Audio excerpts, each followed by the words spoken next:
¿Cuáles son las características? ¿Sí? Ya ahora vamos a ir dejando de lado, no digo que no sean importantes, pero vamos a ir dejando de lado la, los otros polinizadores y vamos a abocarnos a la abeja melífera, ¿sí? O apis mellifera.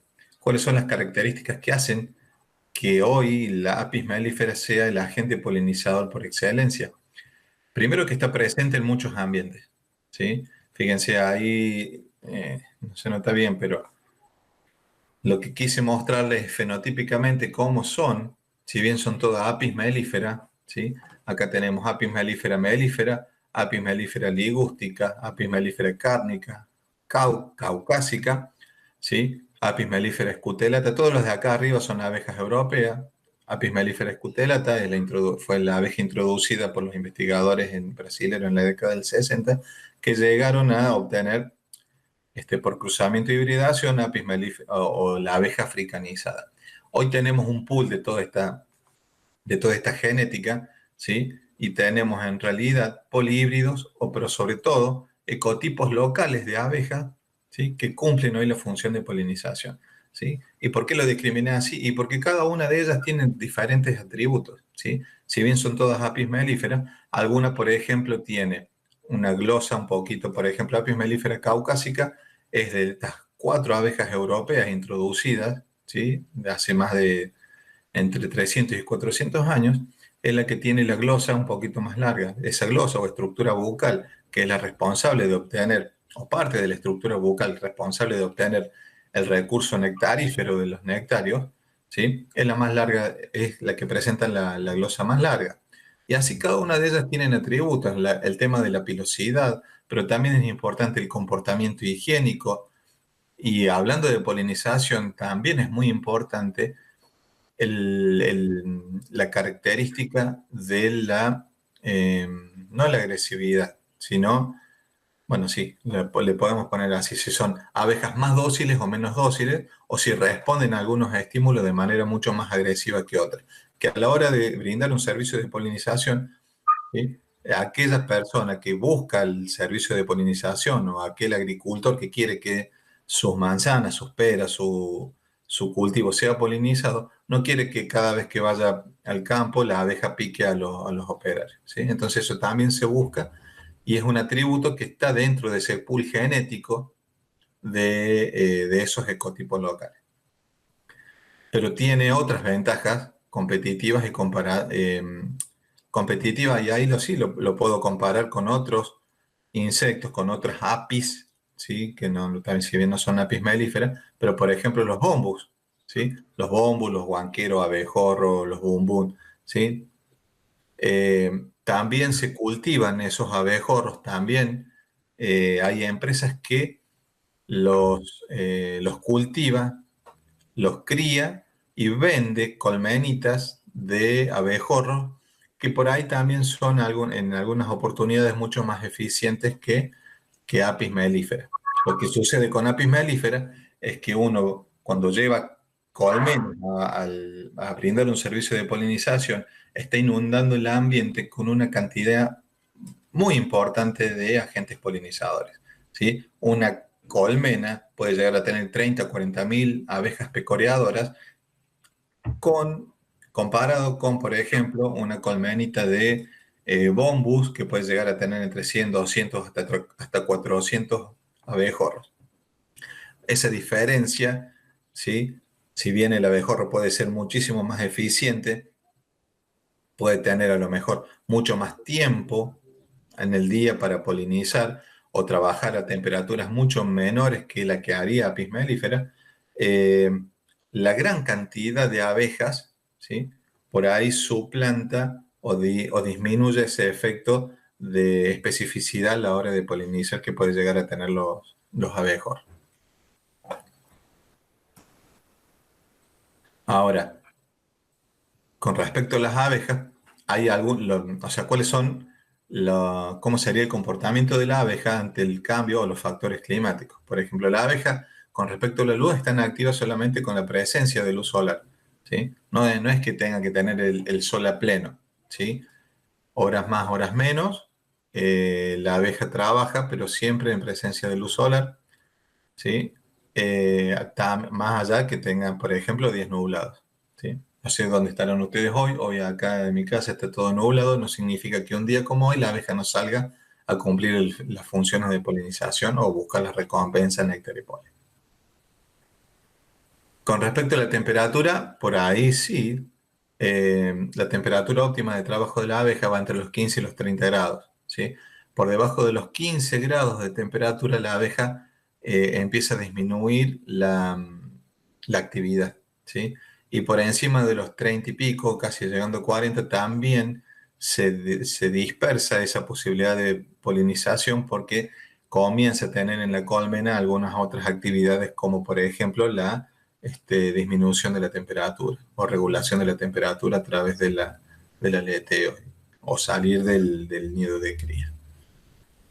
Con respecto a la temperatura, por ejemplo, sí, los bombones o los abejorros tienen un rango de trabajo un poquito mayor, ¿sí?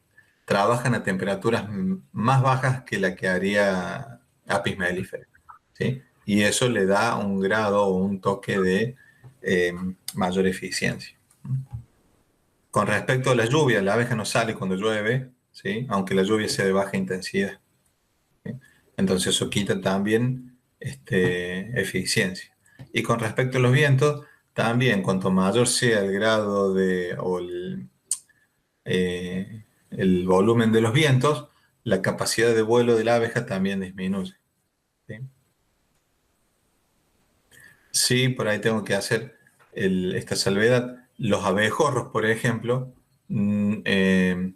estas empresas que venden estas colmenitas de abejorro, lo hacen principalmente para aquellas, eh, sobre todo para invernaderos, ¿sí? Sobre todo para solanáceas, berenjenas, tomate, melones también que se hacen bajo cultivo, bajo cubierta son los destinos de estas empresas que crían estos abejorros. Ahora, cualquier colmena tiene la posibilidad de ir a brindar un servicio de polinización y no, la verdad que no. Yo les voy a ir leyendo acá, por si no lo distinguen mucho, pero ya hemos hablado de la categorización de las colmenas, ¿sí? Donde uno puede evaluar el estado general de una colmena y decir, esta colmena está en condiciones de hacerle frente a una mielada o está en condiciones de ser multiplicada. A la hora de evaluar si es una colmena apta o no para el servicio de polinización, también tiene sus atributos. Y esos atributos están valorados acá, ¿sí? Una colmena tipo 1, una colmena, uno le puede dar 1, 2 o 3, dependiendo cómo esté estructurada en su interior. Pero en este caso, la colmena apta, la vamos a llamar colmena 1, tiene que tener estas valoraciones o estos atributos. Tiene que tener no menos de 8 o 9 cuadros cubiertos con abejas, ¿sí? Yo necesito mucha abeja, ¿sí? Para lograr un fenómeno de polinización. Estos 8 o 9 cuadros con abejas me está diciendo que debería haber en el interior de cada una de estas colmenas aproximadamente entre unos 30, 40, 50 mil abejas. Eso desde el punto de vista de la población. Ahora, ¿cómo tendría que estar distribuida la cría? Y tendría que tener no menos de 2 o 3 cuadros de cría operculada, lo más o menos lo mismo de cría abierta, y en total unos 4, 5 hasta 6 cuadros con cría. Tiene que tener reservas de miel, porque recuerden lo que siempre dice aquí, que nunca la colmena tiene que trabajar, y menos si va a brindar un servicio de polinización, tiene que trabajar a panal seco. Tiene que tener reservas de las dos cosas, de miel por un lado y reservas proteicas. ¿Mm? En cuanto a la genética, lo que se busca es que la abeja sea mansa, ¿sí? Que se pueda trabajar o que por lo menos responda al humo, ¿sí? Recuerden que estas abejas que van a brindar un servicio de polinización van a tener que estar cerca de los cultivos donde gente u operarios tienen que realizar actividades, raleo, desmalezado, no sé, alguna otra actividad, y esas colmenas tienen que estar próximas a esos cultivos, ¿sí? No es que yo voy a tener un cultivo acá y 1 kilómetro más allá voy a colocar las colmenas, no, tiene que estar prácticamente en el cultivo o sobre los límites del cultivo. Tiene que tener baja tendencia en la enjambrazón y la reina tiene que ser de la temporada anterior. Esa reina tiene que estar ya trabajando, ¿sí? No puedo especular de colocar una reina nueva que no sé qué comportamiento va a tener o para que llegue a su pico de postura tenga que esperar, sino que tiene que ser una reina nueva en realidad, no más allá de la temporada anterior, que ya venga trabajando y que ya tenga un ritmo de postura importante. Por supuesto, con respecto a la sanidad, no puedo poner cualquier colmena. De hecho, esto se evalúa, esto se hace en contratos, ¿sí? Y el agricultor también tiene la responsabilidad de evaluar la colmena que yo estoy poniendo. De hecho, se hacen inspecciones previos al ingreso de las colmenas que van a brindar un servicio de polinización y se ven todas estas cosas. La cantidad de abejas, la cantidad de cría que tenga, la sanidad, el estado del material, que el material sea sano, no que la abeja escape por cualquier cosa, por cualquier rincón. ¿Sí?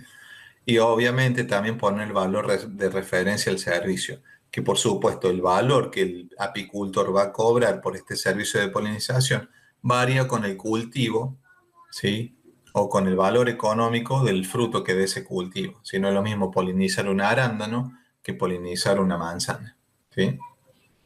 Con respecto a los costos, en otros países llegan a pagar entre 40, 50 o 60 dólares por colmen el servicio de polinización y hoy, no sé, acá en Argentina, no sé si llega el equivalente a unos 15, hasta 15 o 20 dólares el servicio de polinización.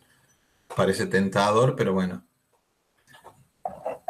hay que evaluar también otras cosas, otros riesgos, ¿sí? Ir a poner, o sea, quiero que quede claro que brindar un servicio eficiente de polinización no es ir a poner colmenitas en un cultivo, sino que tiene todo un servicio, un trabajo previo que yo tengo que hacer con las colmenas que van a brindar ese servicio. ¿Te agrego algo, Diego? Porfa.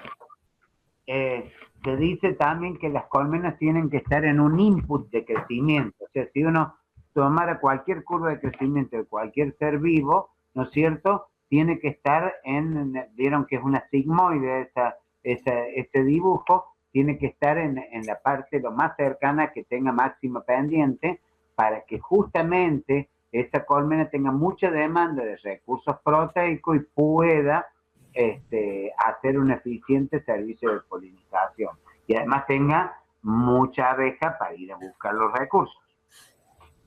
Nada más que eso quería Gracias, agregar. José. De hecho, Y, se busca así, se busca exacto. que estas colmenas estén muy pobladas porque yo necesito un gran ejército que vaya a recoger polen para que brinde el servicio de polinización.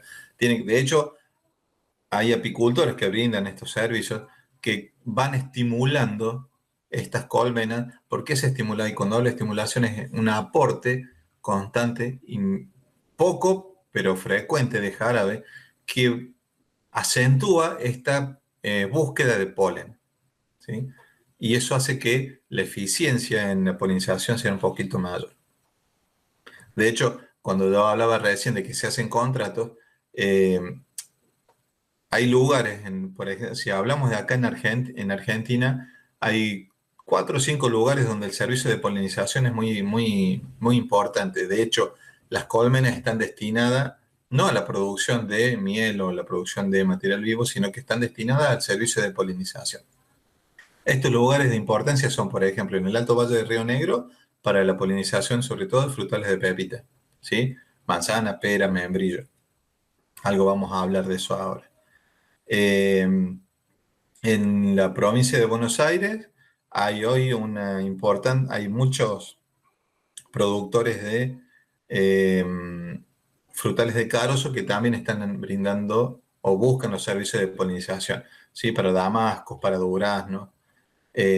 Almendra es tremenda la necesidad de polinización que requiere. ¿Sí? En Tucumán, por ejemplo, hoy tiene un alto grado de demanda de colmenas para polinización de arándanos. ¿Sí? Y así vamos a ver, en un ratito vamos a ver cuál es el impacto de la polinización en muchos de los cultivos de importancia agrícola. ¿Mm? Pero bueno, ahora acá lo que quería resaltar es que no cualquier colmena puede brindar un servicio de polinización eficiente. Y el agricultor que toma este servicio de polinización no deja entrar a su quinta, a su emprendimiento cualquier colmena. De hecho, se hacen, y repito, se hacen contratos, se revisan las colmenas se da el apta, se da el alta para que esas colmenas ingresen, ¿sí? Ya vamos a ver después qué se puede hacer y qué no se puede hacer adentro de estas explotaciones, cuando ya están brindando un servicio de explotación, de polinización, perdón.